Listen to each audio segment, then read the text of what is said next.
तो I know I am pronouncing it in a wrong way. और इसको हम, इसमें आगे लिखा हुआ है this name is pronounce to rhyme with science, तो सैजोंग साइंस, या फिर मैं यहाँ पर भी गलत हूँ शायद। ठीक है, तो ये जो अराउजल होता है ये क्यों हो रहा है, क्योंकि पर्सन फील कर रहा है कि उसे कोई इवैल्यूएट करेगा, या जिस ऑडियंस के सामने वो परफॉर्मेंस दे रहा है वहाँ पर उसे इवैल्यूएट किया जाएगा। देन कॉटरेल नाम के एक इंसान ने एक आइडिया दिया इवैल्यूएशन एप्रीहेंशन का, कि हम लोगों को एक एंजाइटी और एक डर होता है जब हम किसी के भी सामने परफॉर्म करें कि यहाँ पे हमें रेटिंग दी जाएगी 1 to 10 के स्केल पर, या 1 to 5 के स्केल पर हमें इवैल्यूएट किया जाएगा कि कितना अच्छा था, good, very good, better, worst, bad, कैसा था हमारा परफॉर्मेंस। तो पर्सन को प्रेज़ किया जाएगा तब तो जब उसकी परफॉर्मेंस गुड है, अच्छी है, और वहाँ पे वो उसके लिए रिवॉर्ड की तरह काम करेगा कि हाँ सबको पसंद आया जो भी उसने परफॉर्म किया। क्रिटिसाइज़ किया जाएगा, उसमें कमियाँ निकाली जाएंगी तब जब उसकी परफॉर्मेंस बैड है,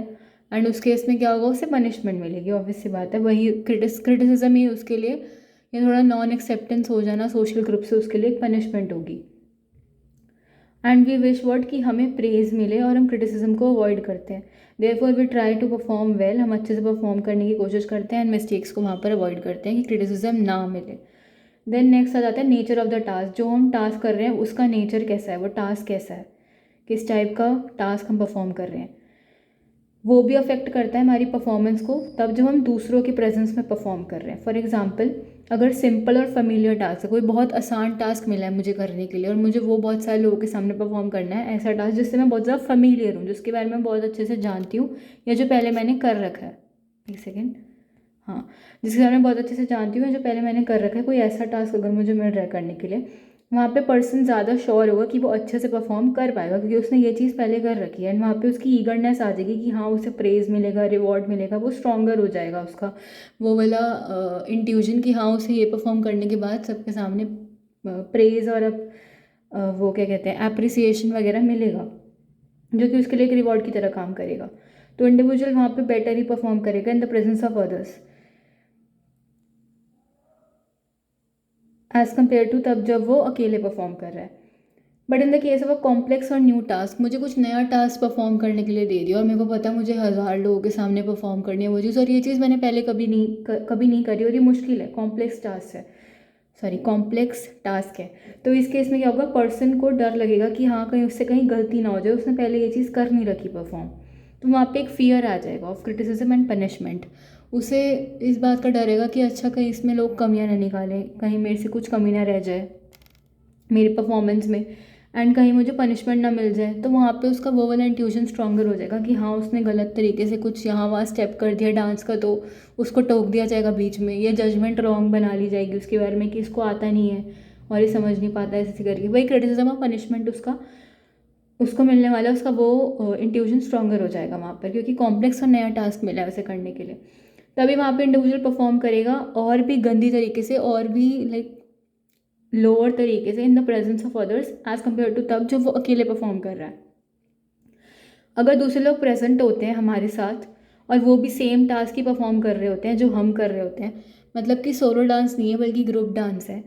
ग्रुप में चल रहा है कुछ, तो उस सिचुएशन को हम को एक्शन का नाम देते हैं। इस सिचुएशन में क्या होता है, सोशल कंपैरिजन और कंपटीशन, कि अच्छा कौन सा वाला प्लेयर अच्छा कर रहा है, कि ये वाला डांस ये वाले 2 लोग अच्छा डांस कर रहे हैं जो आगे हैं, या जो पीछे 3 लोग डांस कर रहे हैं वो अच्छे से डांस कर रहे हैं, तो वहाँ पे कंपटीशन और सोशल कंपैरिजन आ जाते हैं, लोग कंपेयर करने लगते हैं आपस में एक दूसरे को उनके स्टेप्स के बेसिस पे,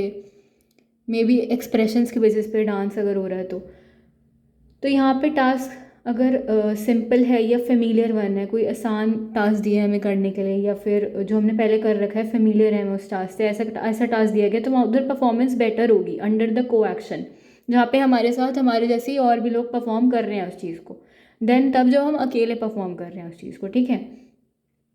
इन शॉर्ट, जो भी कोई हम टास्क परफॉर्म करते हैं, कोई भी टास्क परफॉर्मेंस है, वो फैसिलिटेट हो सकती है, इम्प्रूव हो सकती है, इनिबिटेड हो सकती है और वर्सन हो सकती है due to the presence of others, यानी कि इम्प्रूव होकर और अच्छी भी हो सकती है परफॉर्मेंस हमारी, वो फैसिलिटेट भी हो सकती है, इनिबिटेड भी हो सकती है, वो बीच में हर्डल भी क्रिएट हो सकता है उसमें